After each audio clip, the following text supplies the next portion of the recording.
Welcome. This is chapter 21 of The Spiritual Combat and a Treatise on Peace of Soul by Dom Lorenzo Scupoli. The title of this chapter is The Proper Use of Our Senses, How They May Help Us to Contemplate Divine Things. One must give great care and constant application to the correct regulation of his senses. The sensitive appetite, the source of all actions of our weakened nature, has an unquenchable thirst for pleasure. Since it cannot satisfy itself, it uses its senses to attract their proper objects and then transmits these images to the mind. Sensual pleasures, consequently, by reason of the union which subsists between body and soul, spread themselves through all the senses capable of pleasure and then seize like a contagious disease upon the spiritual faculties. In this way, they effect the corruption of the entire man.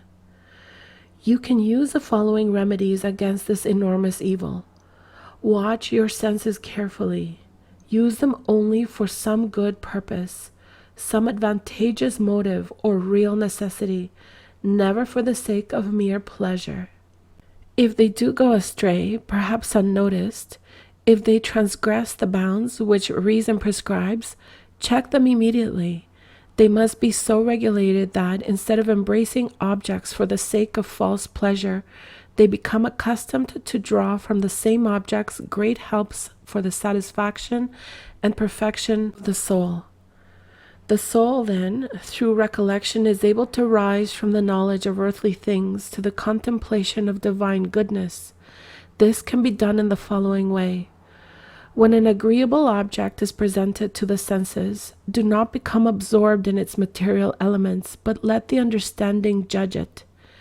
If there is anything in it that does please the senses, remember that this is not from the thing itself, but from God, whose invisible hand created and endowed it with all its goodness and beauty. Rejoice in the thought that this sovereign and independent being is the sole author of all the charming qualities that his creatures possess. He himself possesses them all in a manner infinitely superior to the most excellent created things. In contemplating a beautiful work of creation, consider that in itself it is nothing. Let your thoughts soar to the great hand that produced it.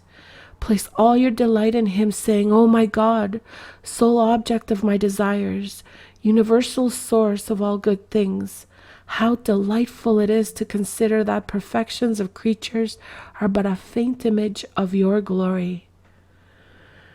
When you behold the verdant trees or plants and the beauty of flowers, remember that they possess life only through the will of the divine wisdom that, unseen by all, gives life to all things.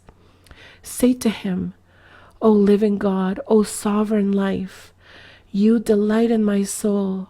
From you, in you, and through you, all things on earth live and flourish." The sight of animals should lift your mind and heart to the author of sensibility and motion, and say with respect and love, "Great God, unmoved mover of all things, how I rejoice when I consider the eternity of your existence, incapable of the slightest change." When the beauty of mankind impresses you, you should immediately distinguish what is apparent to the eye from what is seen only by the mind. You must remember that all corporeal beauty flows from an invisible principle, the uncreated beauty of God. You must discern in this an almost imperceptible drop, assuming from an endless source, an immense ocean from which the numberless perfections continually flow. How my soul is ravished when I consider that eternal beauty, the source of every beautiful thing. You must also distinguish, when you meet a person who is intelligent, just, affable, or gifted in any other way, just how much is his own and how much he has received from heaven.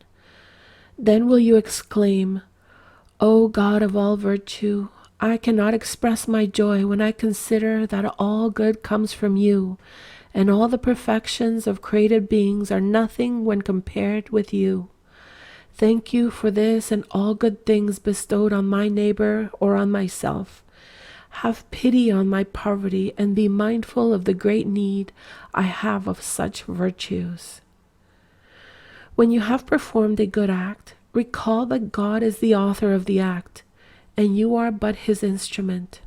Lift up your eyes to him and cry out, O sovereign Lord of the universe, it is with the greatest pleasure that I recognize that without you, the first and the principal cause of all things, I can do nothing. When you taste anything pleasant, consider that God alone is capable of giving it the taste which is so agreeable to you. Find all your delight in him and say, Rejoice, O my soul. Without God, there is no true or substantial happiness. Do not be satisfied with the pleasure that comes from a pleasant scent. Mount in spirit to heaven and rejoice in God from whom it came. Beg of him that, being the author of all sweetness, he will move your soul free from all sensual pleasures to raise itself to him as a fragrant perfume. When you hear beautiful music, turn to God and exclaim, O God, your divine perfections fill my heart with delight. Their melodious harmony is infinitely pleasing not only to myself, but to angels, men, and all created things. And so concludes chapter 21 of the Spiritual Combat and a Treatise on Peace of Soul by Dom Lorenzo Scupoli.